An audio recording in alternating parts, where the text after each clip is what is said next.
ओम शांति। Hello everyone, welcome back to my channel. मैं हूं अर्चना और आप देख रहे हैं माउंटेन फेरी गार्डन। तो फ्रेंड्स, आज हम बात करेंगे कि दिसंबर मंथ में हम अपने प्लांट्स को कौन सा फर्टिलाइज़र दें जो पूरे डोरमेंसी पीरियड में भी उनके लिए पोषण प्रदान करता रहे और उनके लिए कोई नुकसान भी ना हो और उनकी थोड़ी थोड़ी ग्रोथ भी होती रहे। देखिए, ये मेरे हैं कोलियस के प्लांट्स और कितनी अच्छी ये ग्रोथ कर रहे हैं। और इनको एक ही बार वो मैंने फर्टिलाइज़र डाला था और ये देखिए कटिंग्स हैं लगी हुई और देखिए कितनी अच्छी ग्रोथ कर रही हैं, कितनी खूबसूरत इसके कलर्स हैं। और ये ही फर्टिलाइज़र मैंने अपने इन अडेनियम के प्लांट्स में भी डाला था। देखिए, ये मेरे अडेनियम के प्लांट्स हैं। देखिए, ये तो हाइब्रिड प्लांट है, नर्सरी से ख़रीदा हुआ, पर ये सब मैंने कटिंग से बनाए हैं। देखिए, ये भी देखिए कटिंग से बनाया हुआ है। अभी इसकी कटिंग ग्रो हो रही है और ये भी कटिंग से बना हुआ है। पीछे इसके लीव्स इसलिए येलो हो रहे हैं क्योंकि इसकी मैंने रिपोर्टिंग की है और इसके लीव्स इसीलिए येलो हो रहे हैं। और ये देखिए मेरा फेवरेट प्लांट अडेनियम का, देखिए कितनी अच्छी फ्लावरिंग कर रहा है। तो अक्सर ये कहा जाता है कि अडेनियम बहुत ही डेलिकेट सा प्लांट है, इसके लिए आप फर्टिलाइज़र डिसाइड करें तो बहुत सोच समझ के करें। पर मैंने इसमें भी यही फर्टिलाइज़र डाला है, तो मैं आपको बताऊंगी कि ये कौन सा फर्टिलाइज़र है जो हर तरह के प्लांट्स के लिए, फ्लावरिंग प्लांट के लिए, फॉलिएज प्लांट के लिए, वेजिटेबल्स के लिए, फ्रूट्स के लिए, हर चीज़ के लिए अच्छा है और उनको कोई नुकसान भी नहीं करता। देखिए, एक और वैरायटी है मेरे पास कोलियस की, और ये जो छोटी छोटी पौध लगी है ना गेंदे की, इसमें भी मैंने वही फर्टिलाइज़र डाला था। तो प्लीज़ वीडियो को पूरा देखिएगा और यदि अच्छी लगे तो लाइक शेयर सब्सक्राइब भी कीजिएगा मेरे चैनल को। प्लीज़ फ्रेंड ट्राई कीजिएगा। तो मैं जिस फर्टिलाइज़र की बात कर रही हूँ वो बिल्कुल भी केमिकल फर्टिलाइज़र नहीं है और बहुत ही आसानी से आपको अपने आसपास की नर्सरीज़ में या फिर जहाँ पर सीड मिलते हैं वहाँ पर मिल जाएगा। और बहुत ही सस्ता फर्टिलाइज़र है और बिल्कुल भी केमिकल बेस नहीं है और उसमें नाइट्रोजन, फास्फोरस और पोटाशियम तीनों ही बहुत अच्छी मात्रा में पाया जाता है। तो इस फर्टिलाइज़र को आप अपने फॉलिएज प्लांट्स में, चाहे वो कोलियस हो या फिर शेड लविंग प्लांट्स हो जो हम नर्सरी से महंगे महंगे प्लांट्स खरीद कर लाते हैं, चाहे हो आपके ये सेंसिवेरिया, स्नेक प्लांट, कैक्टस या फिर कोई भी फ्लावरिंग प्लांट, कोई भी फ्रूटिंग प्लांट, वेजिटेबल्स, चाहे तो ये जो लीफी वेजिटेबल्स आप ग्रो करते हैं इसमें भी आप अच्छे से उस फर्टिलाइज़र का यूज़ कर सकते हैं बिना किसी नुकसान के। देखिए, छोटी छोटी इसकी जो है ये राई के सीड हैं जो ग्रो हो रहे हैं और अभी इनमें जब 4-4, 6-6 लीव्स निकल कर आ जाएंगे तो इसमें भी मैं वही फर्टिलाइज़र डालने वाली हूँ। तो फ्रेंड्स, थोड़ा सा उस फर्टिलाइज़र को डालने के लिए आपको एहतियात बरतने की ज़रूरत है। तो मैं अभी आपको बताती हूँ कि आपको किन बातों का ध्यान रखना है। देखिए, सबसे पहले मैं बताती हूँ कि वो फर्टिलाइज़र कौन सा है। वो फर्टिलाइज़र है सरसों की खली का, जिसको कहते हैं मस्टर्ड केक फर्टिलाइज़र। और वो आपको अपने आसपास की नर्सरीज़ में या फिर जहाँ पे सीड्स मिलते हैं, और अगर आपके पास ये ऑप्शन नहीं है तो आप ऑनलाइन भी मंगवा सकते हैं। ऑनलाइन आपको थोड़ा सा महंगा मिलेगा, थोड़ा क्या मतलब ज़्यादा ही महंगा मिलेगा, पर अगर आपके पास कोई ऑप्शन नहीं है तो आप कर भी क्या सकते हैं। तो ट्राई कीजिए कि जहाँ पर तेल निकाला जाता है वहाँ पर आपको ये मस्टर्ड केक का फर्टिलाइज़र मिल जाएगा। और ये केक्स में आता है, मतलब इसके चिप्स होते हैं मोटे मोटे से। मैं अभी आपको दिखाती हूँ किस तरह का होता है। और हो सकता है कि आपको ये बहुत ही कम रेट में, मैं जो इसको ख़रीद कर लाई थी तो मुझे मिला था ये 40 रुपये केजी के हिसाब से, और कहीं कहीं पर ये 30 रुपीज़ केजी भी मिलता है। और क्वालिटी के हिसाब से भी डिफ्रेंशिएट करता है। कई बार इसमें जो कपास के सीड हैं वो भी मिक्स होते हैं तो उसकी क्वालिटी थोड़ी हल्की होती है, पर जो प्योर मस्टर्ड केक फर्टिलाइज़र है उसकी क्वालिटी बहुत अच्छी होती है। मैं अभी आपको दिखाती हूँ कि मस्टर्ड केक फर्टिलाइज़र किस तरह का होता है।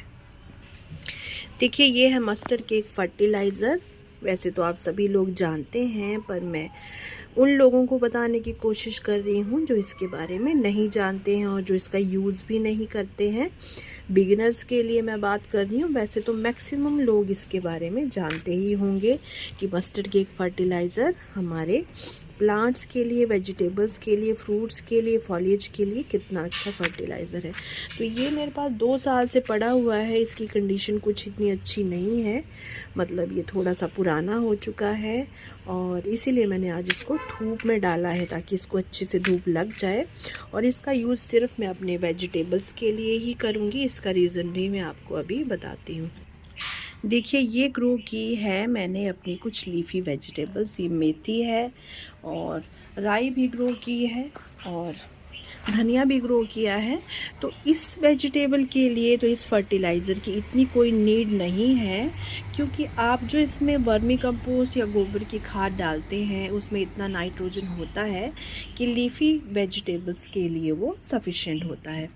लेकिन अगर आप ग्रो कर रहे हैं टमाटोज़ या फिर इस तरह के प्लांट्स जो आपको फ्रूटिंग देते हैं, जो आपको वेजिटेबल्स देते हैं, कॉलीफ्लावर या जो भी विंटर की सब्जियां, मूली, गाजर, जो भी आप ग्रो करते हैं उन सब में जिसमें फ्रूट लगते हैं और जिनको पोषण की ज़्यादा ज़रूरत है, उन प्लांट्स के लिए ये सरसों की खली का मस्टर्ड केक का लिक्विड फर्टिलाइज़र बेस्ट होता है।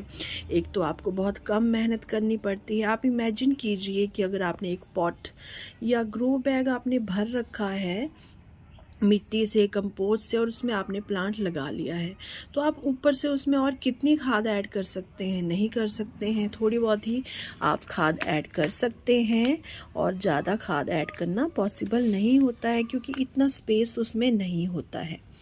तो हम थोड़ी बहुत खाद तो मुट्ठी, 2 मुट्ठी या 3-4 मुट्ठी तक उसमें वर्मी कंपोस्ट हर महीने ऐड कर सकते हैं, पर ये बेस्ट ऑप्शन नहीं है। बेस्ट ऑप्शन है कि हम ऐसा कोई लिक्विड फर्टिलाइज़र बनाएं, या तो आप देखिए जो कंपोस्ट ही होती है, वर्मी कंपोस्ट की जो बनाई जाती है, या गोबर की खाद की लोग बनाते हैं, या तो आप वो बना सकते हैं, उसका लिक्विड फर्टिलाइज़र दे सकते हैं। पर उसमें देखिए सिर्फ नाइट्रोजन और कार्बन ही आपके प्लांट्स को मिलेगा। पर ये जो है मस्टर्ड केक का लिक्विड फर्टिलाइज़र है, इसमें देखिए आपको फास्फोरस भी मिलेगा, पोटाशियम भी मिलेगा, नाइट्रोजन भी मिलेगा, कैल्शियम भी मिलेगा। मतलब आपको वेजिटेबल ग्रो करने के लिए और उस वेजिटेबल में फ्रूटिंग भी आए, उसके लिए आपके लिए ये फर्टिलाइज़र बेस्ट है। अगर आपके पास सरसों की खली है तो आपको बिल्कुल भी किसी और फर्टिलाइज़र की ज़रूरत नहीं है। एक बार अपने प्लांट्स आप लगा लीजिए वर्मी कंपोस्ट या फिर गोबर की खाद के मिक्सचर में। मैं बात कर रही हूँ जिनको हम इनटेक करते हैं, जिनको हम खाते हैं उन प्लांट्स की बात कर रही हूँ। फिर आप टाइम पर, मतलब मैं विंटर्स में वीक में एक बार तो मस्टर्ड केक का फर्टिलाइज़र डालती ही हूँ। देखिए अभी मेरे पास मस्टर्ड केक काफ़ी कम बचा हुआ है, देखिए, और इसको लाने के लिए काफ़ी दूर जाना पड़ता है। यहाँ नियरली ये मिलता नहीं है, मिलेगा भी तो बहुत ही महंगा मिलता है। तो मैं ना सभी प्लांट्स में इसको डालती हूँ, अपने सभी प्लांट्स में डालती हूँ। जो भी मेरे अभी डॉर्मेंसी में जाने वाले प्लांट्स हैं उनको भी मैं दिसंबर मंथ में एक बार तो ये फर्टिलाइज़र ज़रूर डालूँगी। और जो मेरे फॉलिएज के प्लांट्स हैं जो मैंने अपनी नॉर्थ फेसिंग बालकनी में रख रखे हुए हैं, जो मैं आपने कई बार देखे भी होंगे, उनमें भी मैं इसको डालूँगी डाइल्यूट करके, क्योंकि वहाँ पर धूप नहीं जाती है तो हमें थोड़ा सा ध्यान रखना पड़ता है। तो ये फर्टिलाइज़र बहुत ही बेस्ट है। देखिए आप चाहें तो केमिकल का यूज़ भी कर सकते हैं अपने प्लांट्स पर देखिए अगर केमिकल का यूज़ ही करना है तो फिर हमें इतनी मेहनत करके वेजिटेबल्स ग्रो करने की ज़रूरत क्या है? वो तो हमें बाज़ार में भी मिल जाएगी आसानी से, कम मेहनत में। अगर हम अपने घर पर वेजिटेबल्स ग्रो कर रहे हैं तो इसीलिए ग्रो कर रहे हैं ताकि हमें जहर मुक्त खाना मिले, जिसमें कोई भी पेस्टिसाइड या इस तरह के केमिकल फर्टिलाइज़र यूज़ ना हो जो हमारी हेल्थ के लिए अच्छे नहीं होते हैं। तो फिर हमें इस तरह के ऑर्गेनिक फर्टिलाइज़र की तरफ ही जाना चाहिए। अनियन पील का फर्टिलाइज़र बनाएं, उसमें सल्फ़र होता है, सल्फ़र भी फ्रूटिंग के लिए बहुत ही बेस्ट होता है। तो आपको इस तरह थोड़ी सी मेहनत तो करनी ही चाहिए अच्छा हेल्दी फ्रूट्स और वेजिटेबल्स उगाने के लिए। तो मैं आपको बताती हूँ कि आपको क्या करना है। देखिए, आपको ये करना है कि एक मग आपको लेना है और उस मग में आपको जितनी आपकी नीड है उस हिसाब से आपको इसके डालने हैं। अगर आपको एक ही पॉट में डालना है तो देखिए उसके लिए ये एक पीस काफ़ी होगा। आपके इस तरह का एक बड़ा सा ग्रो बैग है और उसी में आपको डालना है तो उसके लिए एक पीस काफ़ी होगा। या फिर आपकी जितनी नीड है, जितने आपके ग्रो बैग हैं उसके हिसाब से आप बना लीजिए। इसमें कोई भी डरने वाली बात नहीं है कि आप ग्राम में इसकी क्वांटिटी को मतलब नापेंगे कि इतना ग्राम डालें, इतना ग्राम डालें, इससे कोई फ़र्क नहीं पड़ता है। आप चाहें तो एक मुट्ठी डाल लीजिए एक मग में। देखिए एक मुट्ठी है ये, और एक मग में डालिए और उसमें पानी फिल कर लीजिए ऊपर तक। और डेली आपको इसको घोलना है। मैं अभी आपको बताती हूँ। ये देखिए, ये मैंने थोड़ा सा बनाया है क्योंकि मुझे एक ही पॉट में इसको डालना है। और मैंने इसको भिगोया था 2-3 दिन पहले। और आपको डेली इसको इस तरह से चलाना है। इस तरह से आपको इसको चलाना है, उससे इसमें एरेशन जाता है और ये अच्छे से डीकम्पोज हो जाता है। विंटर्स में तो आप इसे 4-5 दिन तक भी रखें, अगर 4-5 दिन तक भी अगर आप इसे रखें तो भी कोई हर्ज नहीं होगा। क्योंकि गर्मियों में तो दिक्कत आती है कि इससे बैड स्मेल आने लगती है, पर विंटर में ऐसी कोई दिक्कत नहीं होती है। और फॉलिएज प्लांट के लिए आपको क्या करना है कि ये जो इसके ऊपर ऊपर तैर रहा है ना लिक्विड, इसमें देखिए नीचे वाला जो मिक्सचर है वो मिक्स नहीं है, तो इसको निकालना है आपको और इसको डाइल्यूट करना है आपको 10 गुना पानी में। जैसे कि एक मग अगर आप बनाते हैं, देखिए जैसे कि अगर आप एक मग बनाते हैं मस्टर्ड केक का लिक्विड फर्टिलाइज़र, देखिए ये तो मैंने डाइल्यूट करके रखा हुआ है। तो आपको बिल्कुल उसका साफ़ वाला हिस्सा लेना है। आप चाहें तो इसे छान भी सकते हैं। मैं बात कर रही हूँ फॉलिएज प्लांट की। फॉलिएज प्लांट में डालने के लिए जहाँ पर शेड रहती है, जहाँ पर धूप आती नहीं है, मैं वहाँ की बात कर रही हूँ। तो उसके लिए आपको इसको छान कर लेना होगा। जो इसके मोटे मोटे से पार्टिकल्स होते हैं वो नीचे रह जाएं तो अच्छा होगा, क्योंकि उनमें फंगस लगने का डर होता है जब आपने अपने पॉट को रखा हो छाँव में।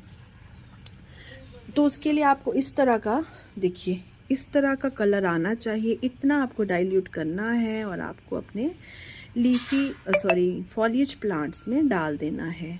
थोड़ा थोड़ा सभी में जितना नीड है और उतना ही डालें जितनी पॉट के लिए नीड है। ऐसा ना हो कि इतना प्रीशियस फर्टिलाइज़र नीचे से ड्रेनेज होल से बह कर बाहर निकलता रहे, ऐसा बिल्कुल भी नहीं होना चाहिए।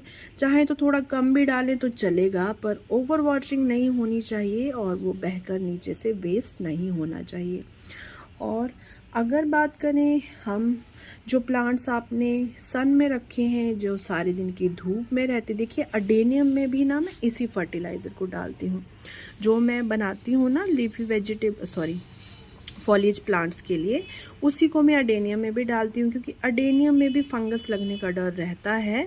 तो अगर हम इसे छान लेंगे तो फंगस लगने का कोई डर नहीं होगा। तो ये बेस्ट तरीका है कि आप उसे छान लें। एक पुरानी सी छन्नी आपके पास वेस्ट पड़ी हो तो उससे आप इसे छान लीजिए और डाइल्यूट कर लीजिए, और इस तरह का लिक्विड आपको तैयार करना है। और आप इस लिक्विड फर्टिलाइज़र को डालें अपने सभी प्लांट्स में, कोई भी डरने वाली बात नहीं है। चाहे वो फॉलिएज प्लांट हो, चाहे वो लीफी वेजिटेबल आपने ग्रो कर रखी हो, चाहे ये कोलियस के प्लांट, अडेनियम, जो भी आपके प्लांट्स हैं, बस जहाँ आपने कटिंग लगा रखी है, जो आपके नए नए प्लांट्स आपने अभी अभी लगाए हैं, उनमें आप 1 मंथ तक मत डालिए। और कटिंग में तो आप 2-3 महीने तक ये फर्टिलाइज़र बिल्कुल भी ना डालें, जब तक उसकी रूट अच्छे से डेवलप ना हो जाए।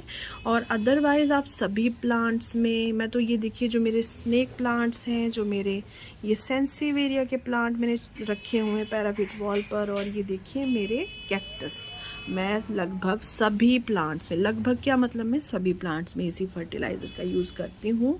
मैं अपने गार्डन में अभी तक मैंने कभी भी केमिकल फर्टिलाइज़र का यूज़ नहीं किया है। और रही बात कि अगर कुछ लोग इसे छानना ना चाहें, उन्हें लगे कि ये वेस्ट हो रहा है, देखिए जो छन्नी में रह जाएगा ना आपका मटेरियल, उसको तो आप चाहे तो दोबारा उसमें पानी डाल के रख लें, पर उतना फिर वो ना एफिशिएंट होता नहीं है, उसकी पावर थोड़ी कम हो जाती है। और आप चाहे तो उसे कंपोस्ट बिन में भी डाल सकते हैं या फिर किसी भी पॉट की सॉइल में मिक्स कर दें और कुछ टाइम बाद उसमें आप प्लांट भी लगा सकते हैं। पर कुछ लोग होंगे जो उसे बिल्कुल भी वेस्ट नहीं करना चाहते, तो उनके लिए मैं बताऊँगी कि आप अपने फॉलिएज प्लांट्स में, अडेनियम में, अपने डेलिकेट्स प्लांट में जैसे कि कलांचू है और ये कोलियस है, इसमें भी फंगस लग जाती है, तो इन तरह के प्लांट में तो आप इस तरह बिल्कुल साफ़ सुथरा लिक्विड फर्टिलाइज़र बनाएं छान कर। लेकिन जो आपके धूप के बड़े बड़े पॉट्स हैं ना, बड़े बड़े प्लांट्स हैं, जैसे मैं आपको अभी दिखाती हूँ, देखिए जो ये मेरे बड़े बड़े प्लांट्स हैं जैसे चंपा के बड़े बड़े और धूप में रखे हैं, सारे दिन की धूप में रखे हुए हैं, गुड़हल के प्लांट्स हैं, है ना, कनेर के प्लांट्स हैं, और ये देखिए बोगनविलिया है। इन सभी प्लांट्स में आप उस मिक्सचर को भी इसमें घोलकर पूरा बार बार उसमें घोलते रहें और बार बार मग से निकाल कर डालते रहें। उसके थोड़े बहुत पार्टिकल्स भी अगर साथ में चले जाएंगे तो ये प्लांट्स जो आपने धूप में रखे हैं इनको कोई भी नुकसान नहीं होने वाला है, इनमें कोई भी फंगस नहीं लगने वाली है। बस एक चीज़ का आपको ध्यान रखना है कि जब भी आप डालें ना इस फर्टिलाइज़र को, तो आपकी जो पॉट है उसकी सॉइल अच्छी तरह से सूखी होनी चाहिए। गीली मिट्टी में आप कभी भी मस्टर्ड गेट फर्टिलाइज़र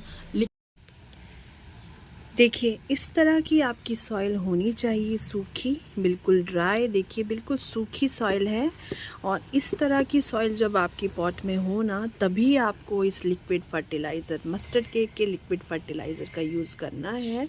अगर आपके पॉट की मिट्टी गीली है तो आपको उसमें बिल्कुल भी ये नहीं डालना है। कुछ बातों का ध्यान रखें अगर आप, तो इसका आप बहुत सारा फ़ायदा उठा सकते हैं। देखिए इस तरह, देखिए अगर आपकी मिट्टी में अभी भी मॉइस्चर है, आपने इसमें कल वाटरिंग की थी पर अभी भी इसका पानी सूखा नहीं है, तो आपको हरगिज़ इस तरह की सॉइल में ये फर्टिलाइज़र यूज़ नहीं करना है, उससे फंगस लगने का डर रहता है।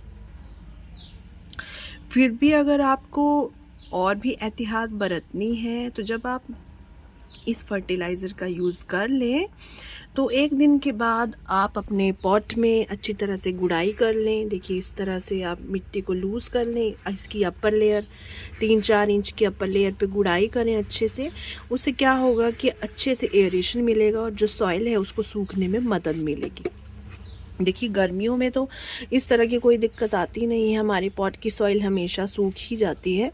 पर विंटर में मैं कह रही हूँ, क्योंकि आजकल धूप बहुत ही कम होती है, उसका प्रभाव भी बहुत कम होता है, तो आजकल विंटर्स में आपको थोड़ी एहतियात बरतनी है। वैसे मैं आपको बताऊं तो मैं ऐसा कुछ भी नहीं करती हूँ, मैं बस एक बार डाल देती हूँ और उसके बाद मैं दूसरा वाटरिंग इसमें तभी करूँगी जब वो फर्टिलाइज़र जो मैंने दिया है वो पूरी तरह से सूख जाए, मतलब मेरी सॉइल जब इस तरह की हो जाए, तब मैं फिर इसमें नेक्स्ट वाटरिंग करती हूँ। तो फंगस के कोई चांस ही नहीं है। पर अगर आपको फिर भी डाउट लगे तो आप इसमें गुड़ाई कर सकते हैं नेक्स्ट डे, और 1-2 दिन के लिए इसे सूखने दें, तभी आप नेक्स्ट वाटरिंग करें। जब आपके पॉट की सॉइल नीचे तक पूरी तरह से सूख जाए तभी आपको नेक्स्ट वाटरिंग करनी है। बस इन थोड़ी सी बातों का ध्यान रखकर आप इस प्रीशियस फर्टिलाइज़र का फ़ायदा उठा सकते हैं। देखिए ये मैंने डाइल्यूट कर लिया है और ये मैंने स्पेशली बनाया है ये अपने करेले के प्लांट्स के लिए। देखिए इसमें करेले भी लगने लगे हैं, देखिए दिख रहे हैं ना आपको, है ना, तो इसमें ये करेले भी लगने लगे हैं देखिए।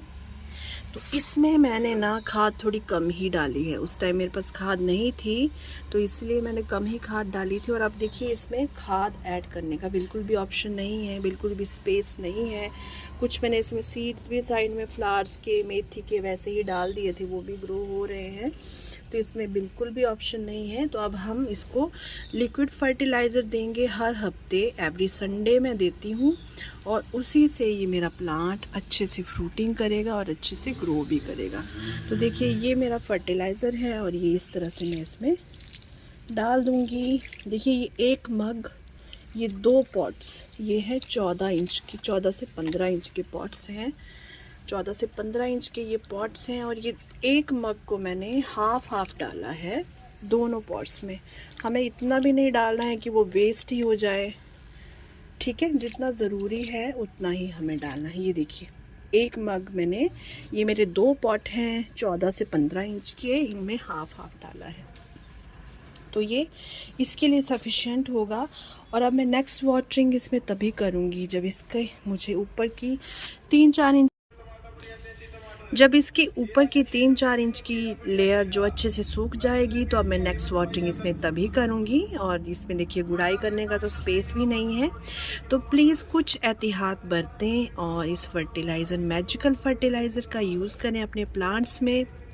देखिए बाज़ारों में तो हमारा कोई बस नहीं चलता है, वहाँ पर सारी वेजिटेबल और फ्रूट जो भी मिलते हैं उन सब पे केमिकल, पेस्टिसाइड और फर्टिलाइज़र का यूज़ किया जाता है थोक में, उनकी क्वांटिटी बढ़ाने के लिए। लेकिन देखिए हम कम से कम अपनी छतों पर टेरेस गार्डनिंग करके थोड़ी सी मेहनत के साथ इस इनऑर्गेनिक फर्टिलाइज़र को यूज़ करके इनका फ़ायदा उठाकर अपने लिए जहर मुक्त भोजन तो उगा ही सकते हैं, कम से कम ट्राई तो कर ही सकते हैं। और देखिए ये जो केमिकल फर्टिलाइज़र यूज़ करते हैं ना, कुछ लोग DAP डालते हैं और भी केमिकल पोटाश और केमिकल फास्फोरस का यूज़ करते हैं अपनी वेजिटेबल की अच्छी ग्रोथ के लिए। देखिए एक तो आपका खाना जो है वो जहर बन गया है, जो भी आप उगा रहे हैं उसका कोई फ़ायदा नहीं, आप इतनी मेहनत क्यों कर रहे हैं, आप इससे अच्छा है बाज़ार से ही खरीद के ले आइए। और उस केमिकल का असर हमारी सॉइल में तब तक रहेगा जब तक क्या, हमेशा ही रहेगा। उस केमिकल का असर हमारी सॉइल में हमेशा रह जाता है, चाहे आपने उसे एक ही बार यूज़ किया हो, एक ही बार डाला हो, उसके बाद आपने डाला भी ना हो, और हमारी सॉइल बंजर हो जाती है। उसमें जो भी पोषक तत्व होते हैं, जो भी उसके पोषण के लिए उसमें वर्म्स होते हैं, जो केंचुए होते हैं, जो हेल्दी बैक्टीरियाज़ होते हैं, वे सभी भी मर जाते हैं और हमारी सॉइल पूरी तरह से बंजर हो जाती है। और फिर उस सॉइल में आपको अगर लेनी है, मतलब फ्रूटिंग लेनी है, तो आपको डालना ही पड़ेगा केमिकल फर्टिलाइज़र, वो भी हर बार। तो देखिए इतना नुकसान है केमिकल फर्टिलाइज़र का। अगर आपके घर में पेस्ट हैं तो देखिए उनके लिए भी ये बहुत ही हार्मफुल है। ये जो केमिकल फर्टिलाइज़र है, अगर वो इस तरह की सॉइल अगर इनटेक कर लेते हैं तो उनके लिए भी हार्मफुल है। तो प्लीज़ इस तरह के काम आप ना करें, जहर को अपने घर में लाने की ज़रूरत है ही क्या। मैंने आज तक कभी भी अपने गार्डन में केमिकल फर्टिलाइज़र यूज़ नहीं किया है, और अब तो पोटाशियम और फास्फोरस के भी ऑर्गेनिक सब्स्टिट्यूट हमें मिलने लगे हैं, तो प्लीज़ उनका यूज़ कीजिए और अच्छा खाना उगाइए, और अच्छा खाना, जहर मुक्त खाना उगाइए और जहर मुक्त खाना खाइए, और थोड़ा सा ट्राई कीजिए प्लीज़। और इस अच्छे हेल्दी फर्टिलाइज़र, मैजिकल फर्टिलाइज़र, सरसों की खली का, नीम केक का यूज़ कीजिए। थोड़ी सी एहतियात बरतिए जैसे कि मैंने आपको बताया है, और अपने लिए आसानियाँ पैदा कीजिए। तो कैसी लगी फ्रेंड्स आपको ये वीडियो? यदि अच्छी लगी हो तो लाइक शेयर सब्सक्राइब भी कीजिएगा, और अपने गार्डन फ्रेंड्स के संग भी शेयर कीजिएगा इस वीडियो को। हो सकता है किसी की हेल्प हो जाए जिसको आइडिया ना हो। वैसे तो बहुत सारे लोग इसके बारे में जानते हैं और इसका यूज़ करते भी हैं। तो फिर हम मिलेंगे किसी और नई वीडियो में किसी और जानकारी के साथ। तब तक के लिए thank you, take care, happy gardening, ओम शांति।